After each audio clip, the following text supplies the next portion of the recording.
Hi, Harald from A1 Driving School. Today we're doing a video on what steps to take when applying safe following distance in good weather conditions. Let's go and have a look.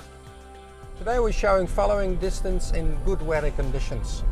We apply the 2-second rule so that if the vehicle in front of us stops suddenly, we've got enough time to stop. So when the vehicle in front of us passes a landmark, for example a lamp post or any stationary object, we start counting. So there's a red bin coming up on the side of the road, so when the car gets to that bin, I start to count 1001, 1002. So that means I've got a good following distance at the moment.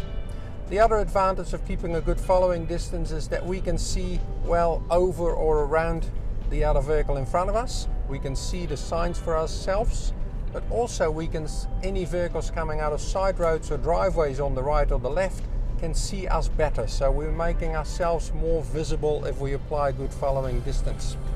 So the 2-second rule is the minimum distance, so more is always better. Thank you for watching our video on what steps to take when applying safe following distance in good weather conditions. We hope you found it useful. Next time we're showing you what steps to take when applying safe following distance in poor weather conditions.